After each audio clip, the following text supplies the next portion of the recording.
everyone, I am Jenny Heeter. I am a senior energy analyst at the National Renewable Energy Lab, and my background is in renewable energy markets and policy. I've been at the lab for about 11 years and have done various work, mostly focused on solar, in particular focusing on community solar, which I'll talk about today. So I'm going to focus today on community solar as well as solar on multifamily affordable housing facilities. This is work that NREL has spent a long time in tracking markets and helping provide technical assistance to entities looking to develop these types of projects, as well as other folks like state energy offices and institutions that might try to implement a project. So when we talk about community solar, just to make sure everybody's on the same page, community solar is a model where one large array is installed and individuals, businesses, organizations purchase a share of that larger solar array. In return for that, they will get a bill credit on their electricity bill that pays them for the output of that generation. So we've seen this model evolve over the past 10 years. Currently, we're getting close to around 2 gigawatts of installed community solar capacity in the United States.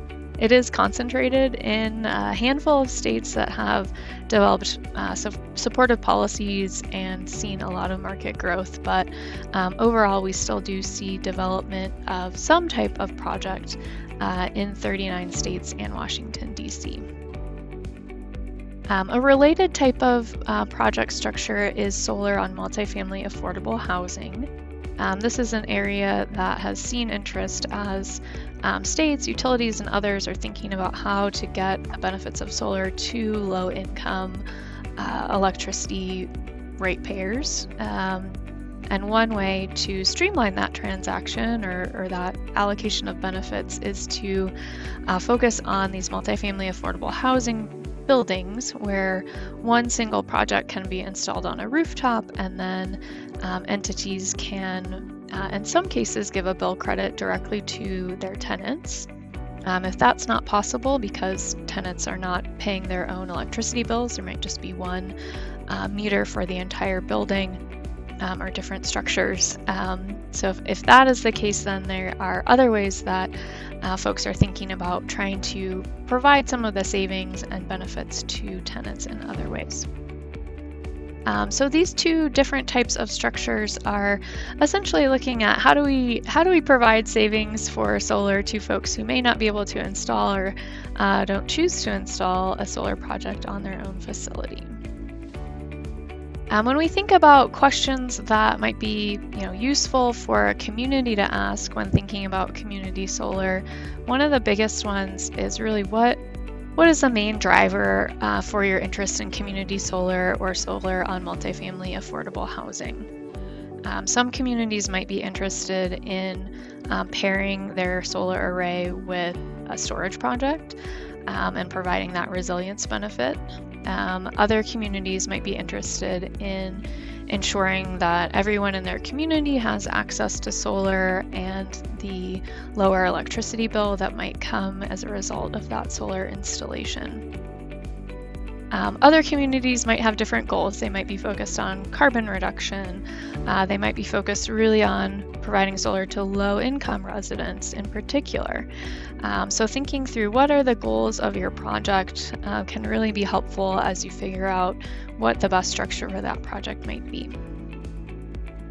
So in this space, NREL has been working with the Department of Energy on the National Community Solar Partnership. And as part of that partnership program, we have provided technical assistance to a number of entities, more than 40 entities, to help them develop projects or programs. And some of the most interesting projects have been focused on providing that bill credit to low-income customers or other customers in unique and innovative ways. We've also seen at the state level some states interested in how they can pair a community solar project or a behind-the-meter rooftop project with a storage array.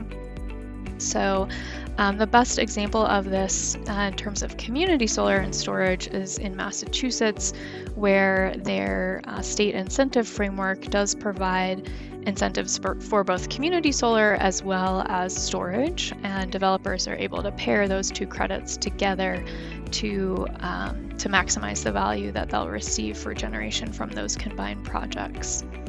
But we've also seen a few other states take interest in this. New York should have some community solar and storage projects coming online in the next year or so as well. And we've also seen interest by some of our smaller utilities, like municipal utilities and cooperative utilities, in pairing storage with their community solar project so that they can maximize the benefits of that solar project to the grid as well as to their individual subscribers.